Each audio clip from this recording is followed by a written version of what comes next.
5 6 മക്കളുണ്ട്. അവർക്ക് വിളമ്പി കൊടുത്തിട്ട് അമ്മ പട്ടിണി കിടന്നു. മക്കൾ ചോദിച്ചു, അമ്മ കഴിക്കുന്നില്ലേ? അമ്മ പറഞ്ഞു, അമ്മയ്ക്ക് വിശപ്പില്ല.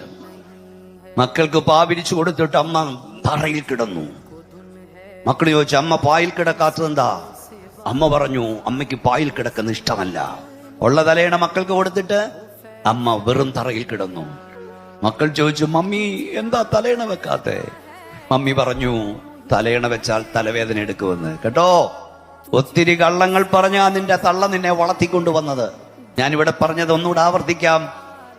പലരും പറയാൻ പറഞ്ഞത്, തൊട്ടിലുണ്ടായിട്ടും നെഞ്ചിലിട്ടുറക്കിയ നിന്റെ അമ്മയെ കട്ടിലുണ്ടായിട്ടും വഴിയിലിറക്കി വിടരുത്. ചെങ്ങന്നൂരിൽ 6 മക്കളുടെ അമ്മയെ നോക്കാൻ ആരുമില്ലാതെ വന്നു. ഒടുവിൽ ചെങ്ങന്നൂർ ഓഡിയോ അറസ്റ്റ് വാറന്റ് പുറപ്പെടുവിച്ചു. 6 എണ്ണോട് ഹാജരാകാൻ പറഞ്ഞു. 6 എണ്ണോട് ഹാജരായി. എഴുതി അവതരിപ്പിച്ചു 6 മാസം വീതം അമ്മയെ നോക്കാമെന്ന്. അമ്മയെ നോക്കാമെന്ന് പറഞ്ഞ് അവരവരുടെ കാറിൽ അവരിറങ്ങി. വീട്ടിൽ ചെന്നപ്പോ അമ്മയില്ല.